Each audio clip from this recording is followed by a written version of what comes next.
I'm very excited about this because form, well, I say this about everything, but I love form and the kids love tone color. So together between those two things, it's really fun and exciting to teach form and tone color.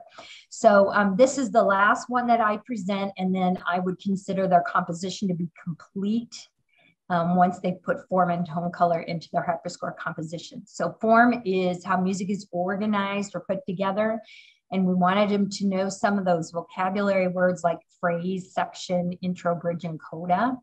So we are teaching them the vocabulary. So Elizabeth, I'm presenting the vocabulary as if I was teaching my 7th grade non-performance music students, although there's always a piano player, a guitar player in there, a singer in there that just is not in performance music.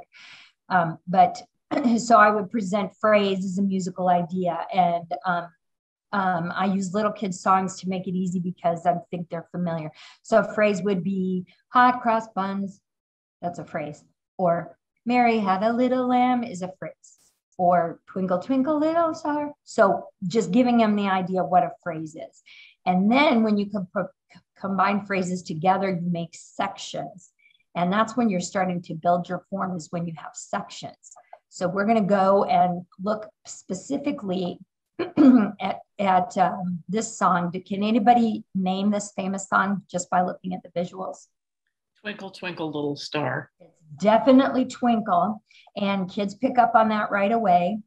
And what I do is I show them organized in form, Twinkle, Twinkle, Little Star. But first I ask them, is Twinkle, Twinkle, Little Star a kid's song or an adult song? Is it classical or a kid's song? Does anybody in the room know? You've probably heard it. It's a classical piece. But it's actually a classical piece because the person who wrote the music was Mozart. And Wolfgang Amadeus Mozart wrote it as a way to show off his incredible skills at doing something called variations. And so the music is from Mozart in the 18th century. And then a lady in England wrote a poem and in the 19th century, and then they put them together in the 20th century, and it became the song Twinkle, Twinkle, Little Star. But if you look at my screen, you're going to see how the form is organized. We have 2 sections, Twinkle, Twinkle, Little Star, How I Wonder What You Are. And then we have different music, Up Above the World So High, Like a Diamond in the Sky. And then we have a direct repeat, Twinkle, Twinkle, Little Star, How I Wonder What You Are. We call this first section A because the alphabet starts with A, and so music starts form with A. And then we'd move to B because the music and the words are different. But then we'd come back to A again because this is exactly like this one right here. So this A section has 2 phrases, B section has 2 phrases, and then the A repeats an exact repeat. And that's Twinkle, Twinkle, Little Star. But I want you to see, just real quick, that this is the Mozart version of Twinkle, Twinkle, Little Star. And I want you to see if you can hear, oh, I turned that up and it's not very loud. You hear Twinkle Little Star.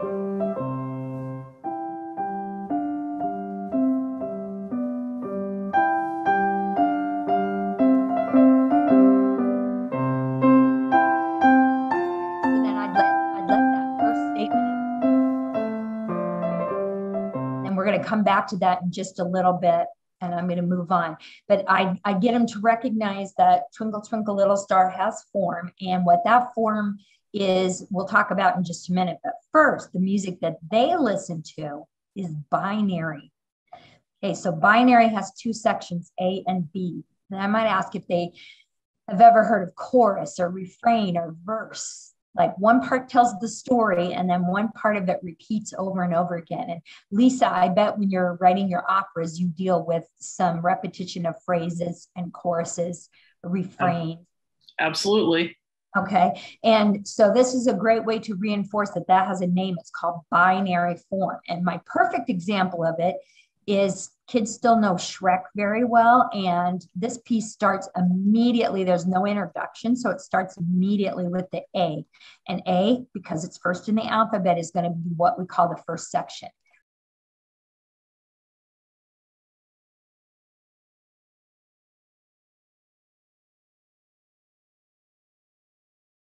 And then I pause it exactly, and I'm reinforcing with them, that was a really long A. And then the B, hey, now you're a rock star. Hey, now you're a rock star is what we call the chorus or the refrain. And that comes back every time and sounds exactly the same. The A tells the story, and the B is the part that repeats. You can, when you're a composer, you can do anything you want. You can make the A be the part that repeats and the B be the story. But this is most of the music that we listen to on the radio today would fall under this binary form category. Okay, so now I'm going to show you what Twinkle Twinkle Little Star is ternary. And I always think of it starts with the T like three or trace or trois. And it's three sections. And what that is it's the A first, the B presents, and then the A comes back as an exact repeat. And we're more likely to see that in classical music. But look, Twinkle Twinkle Little Star came from Mozart. So it's not surprising that that's a ternary, that Twinkle Twinkle Little Star is ternary. I found another song that I think some of you might recognize. If you look in the lower right corner, it's got a really cool graphic. So think of cheese sandwich. So our ternary form is a cheese sandwich, and we're going to start with the bread. And then we're going to come back. Of course, I would play the whole thing for them, but you guys get it, that we come back to that restatement of the A, and it's exactly the same. Can anybody name that tune? Kids still know this. That's the Raiders of the Lost Ark, but that sounded like AABBA. It was. And that would still qualify as ternary because as long as it follows the pattern of a statement of A, followed by a B, and back to a repeat of an A, it's ternary. But Lisa, there are going to be kids in your class who say, wait a second, that sounds like AABBAA. And that's exactly right. So at one point here in the presentation coming forward, I'd say to that student, well, hang on a second, because that's a tool that music composers use with form. You can repeat sections, and it's still called ternary because it's in three, using the A, the B, and the repeat of the A. So Lisa, hold on. We're going to come back to your question in just a second. I think that's a really good example of, and at first I didn't understand the bread and the cheese. So that's why I introduced it to you as a cheese. This is a cheese sandwich, because I didn't understand what the bread and the cheese was, but they go together. But first you have the bread, then you have the cheese, and then you see the bread again. Okay, so after that, we're going to talk about the next thing is, sorry, get it to move forward. Okay, so now we're going to talk about theme and variations. And Lisa, you are now the star of our class because you noticed that A happened more than once. And that's a tool called theme and variations. And that was the whole purpose that Mozart wrote his piece, A vous dirai-je, maman? Are you listening, mother? And it was a way for him to show off his incredible skills. So theme and variations is when you play a theme and then you repeat it, and something can change each new time it's played. But we saw in the Raiders of the Lost Ark example that we just heard, you can repeat it exactly. You can play A, A, A, A, B, B, B, B, A, A, A, A. It's just whatever you find interesting as the person who's composing. So each new time it's played, something might change, like it might be softer, it might be louder, major, minor, flute plays at once, a tuba plays at once, it goes faster, slower. So that is going to be where your variation comes in. So what I'm going to do, we've already heard the first variation, is I'm going to just do a little hop and take you to Mozart's fourth variation. So we've heard Twinkle, Twinkle, Little Star like Mozart did it, but let's fast forward a little bit to 225, where we're hearing variation number 4.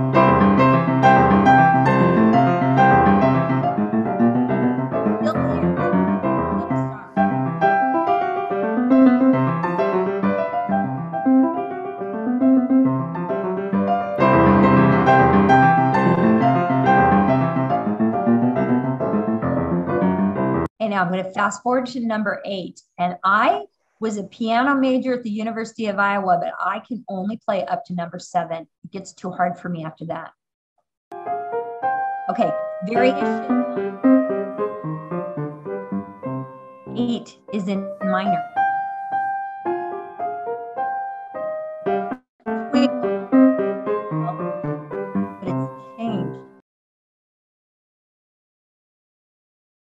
So we would call this A8.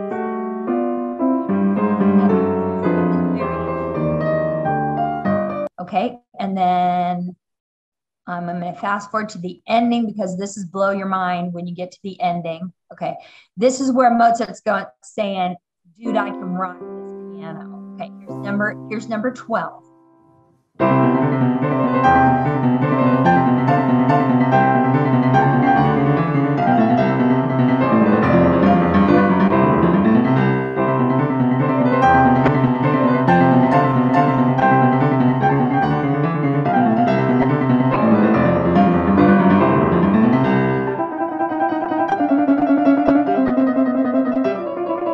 Our purposes, I'm going to go to right to the very end.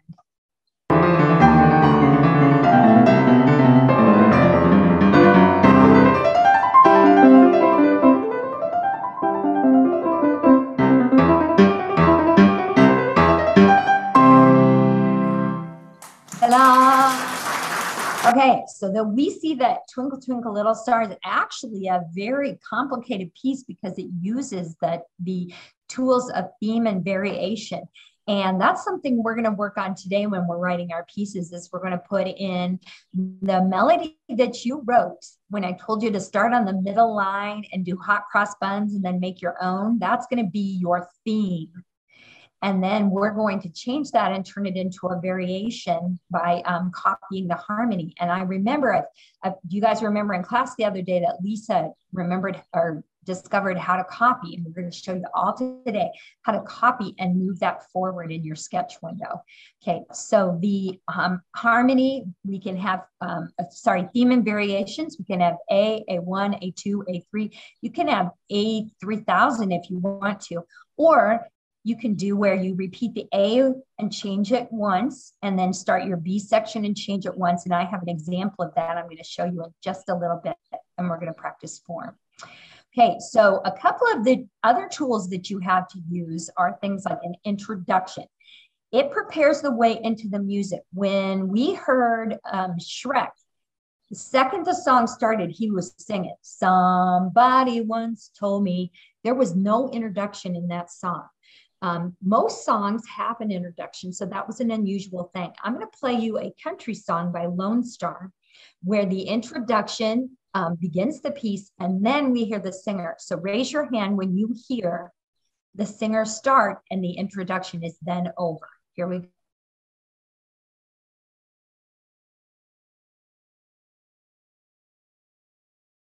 He just started singing, so the introduction is over. So if we look, that introduction was about 19 seconds long.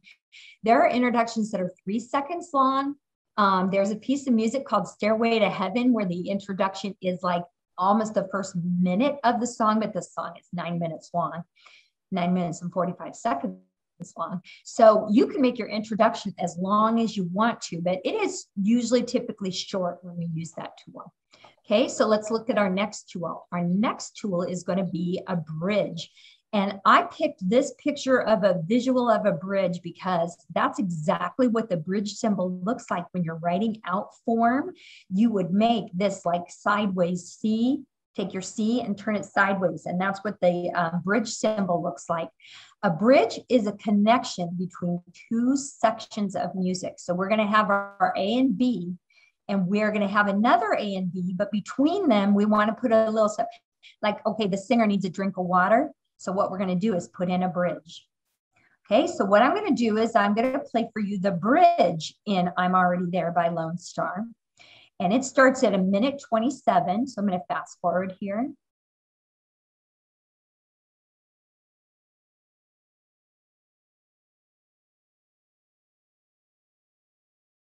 We heard the A come back. He's telling the story about he's a traveling salesman and he's calling his children at night and they're saying that they miss you. And so the bridge was just a little piano, guitar, drum thing that was in the middle, gave the singer a chance to get a drink of water and get ready to sing again. So the bridge is a tool we can use. Our next tool is one of my favorites. It's called the coda. And the coda is a special ending. So What we know is it's going to be the end of the song. And some songs just end. Sometimes they fade out, get softer and softer and softer. They did that a lot in the 1970s. Sometimes they say bump, bump, and then it's done.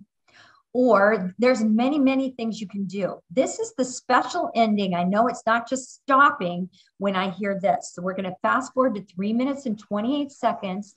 And the whole song is 4 minutes and 5. So it takes a little bit for it to fade out.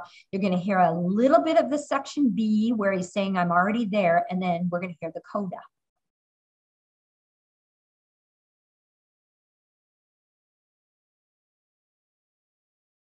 What made that a coda is they used fade out, they used slow down, they put in a little instrument piece that we've not heard before, and he repeated a lyric. So that made our coda special.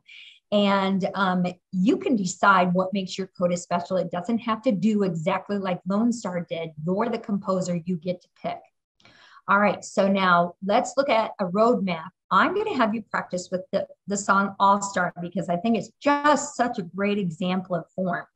It's by Smash Mouth, and it was in the movie Shrek. And it has some really, really clear labels. There are actually 1, 2, 3, 4, 5, 6, 7, 8, 9 spots in the song where they're changing form.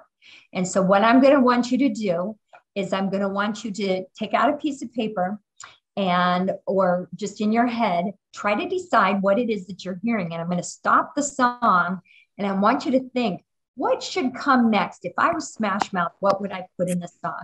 So you know that our piece either starts with an introduction or with the letter A.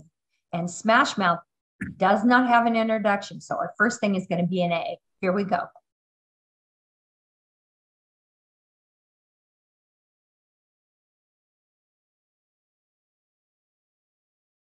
Stop it at that exact point because I'm going to ask, is there anybody in the room who wants to guess what is the next letter going to be? If I tell you that the A is done, what do you think is going to happen next, depending from what we studied in form? Anybody have an idea? B?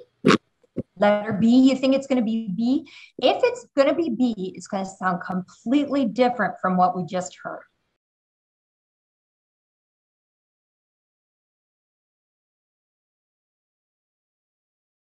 There, because that's the exact end. When he says only shooting stars break the mold, we're at the end of letter B. So now I want somebody else to predict. Anybody willing to say out loud what you think is going to happen next? Are they going to bring the A back? Are they going to play the B again? They're going to throw in a bridge. Just want to tell us what letter they think is going to happen next? A will come back. You think the A is going to come back? And here's something I'm going to tell you as a little aside. The kids know this song so well that they almost all know that the A is going to come back.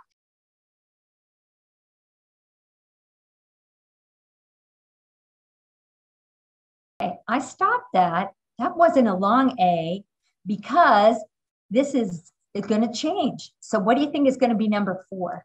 The refrain. Okay, B. So the refrain. She is a great vocabulary word, refrain. We know the refrain can also be called chorus, or it's the letter B. And guess what? You're exactly right. So far, Smash Mouth is following form perfectly. They stated the A, they did a B, they did an A, and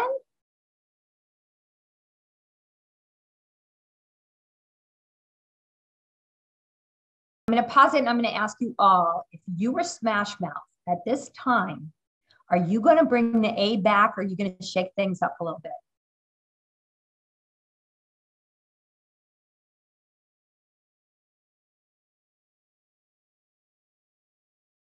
Very careful to stop it there because it's going to give it away. Everybody, should we go back to the story again, or do we want to hear the B section again? Do we want to hear some hey now, or do we want to hear some story? Let's find out if Smash Mouth keeps the pattern the same or they mess with us a little bit, because we are now 1 minute and 51 seconds into the song. Traditional rock song is usually about 3 minutes to 3 minutes and 30 seconds. So we're only about halfway through the song, a little more than halfway. So maybe they want to shake it up. Maybe they're ready to tell us more about this girl that they like. Let's find out. Get ready to tell me what letter.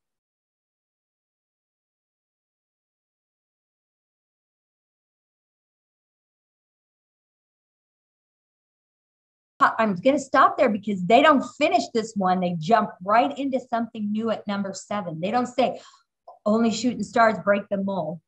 What do you think they're going to jump into? Should we have a bridge here or should we go back and start the story? Okay, type it in the chat. Oh, I see somebody says story. Okay, so let's see if he starts talking about that girl again.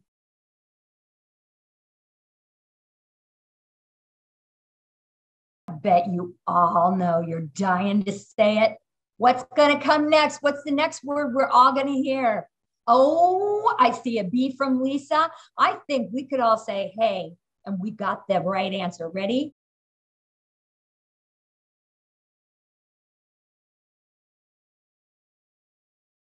I'm going to point out to you that we're at 3 minutes and 3 seconds.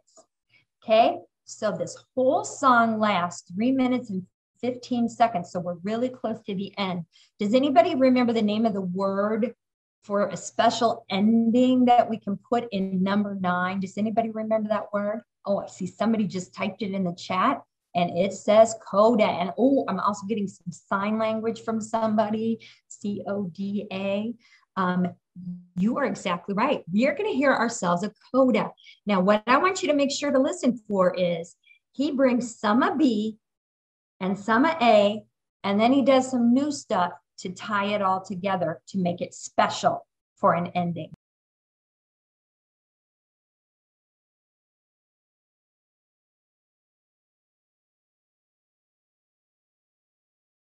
So what they did there is they repeated a little section of the B and then they changed how they played it. And then he held the sound out and then it just stopped. It wasn't a fade out. It just got there. It was less and less and less instruments. So that was our special coda in All-Star. Okay, so if you thought that was fun to do, and I'm going to give you a hint that my junior high students absolutely love this. For my special ed students, I give them colored pens and I have dots on the page and they color it pink for A and green for blue. And then the bridge is yellow or something like that. So we have a practice section where there's other pieces. Now, I know June has a meeting at 3 o'clock, so we have to be done. And you guys have things to do this afternoon. So I'll just show you real quick. BB Rexis, so I'm trying to pull in some other artists here. So I don't play the actual BB Rexis video because she is a beautiful buxom blonde and she's hitchhiking. And so I found that if I play the lyrics video, that's a much better way to do that. So if you have anybody who's teaching primary or intermediate or upper elementary, Kids Bop, a great way to play popular music, but they take out all the words that shouldn't be in there and they're not being sexually provocative. So for my junior high students, I would be more comfortable with them just seeing the lyrics. So we're going to say first, is there an introduction?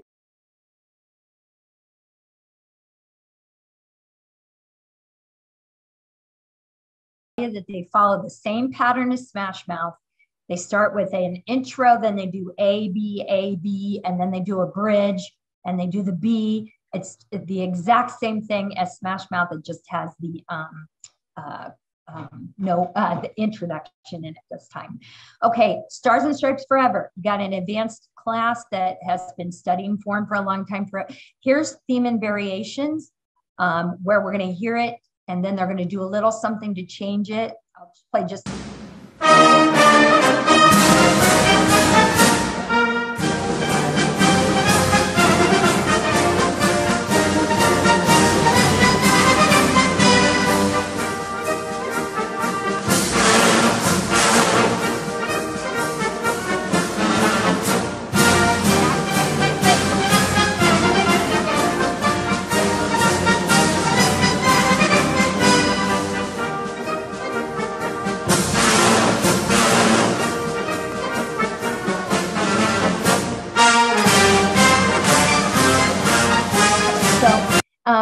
So somebody like Lisa, who knows a little more about music, might see that there's little subsets within the A, that there's an A and an A1 within the A section. And you can go as deep as you want on form, but when I'm talking to my students, I'm feeling good if they get the A's and the B's. But I do actually ask them to extend that into, with this Cacciatorian piece, to actually extend it into, basically I say, here's your challenge. I'm going to write it on the board and see if you can write it as fast as I do. And I just play this and analyze it. And then they compare. And I don't have them turn it in, so I don't even know if they get it right. But this is a fun one for them to try to see if they can hear. I think it's getting to the point where it's not a piece that Saber Dance is not a piece you hear all the time, except for maybe in cartoons. So maybe there's another classical piece out there that does a better job. But my students seem to like Saber Dance.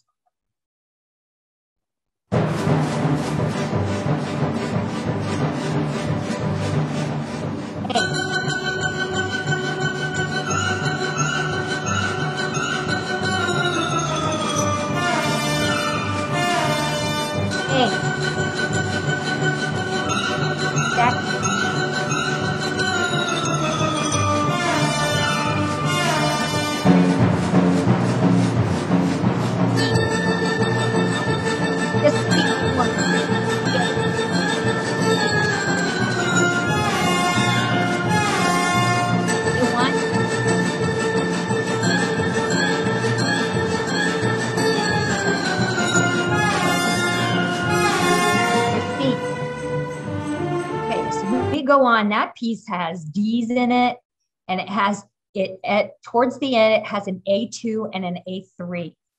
And it's kind of fun for your advanced students to see if they can pick up on that. But it's something the kids are listening and they're seeing me write the letters. And so they're seeing the form on the board as we're finishing up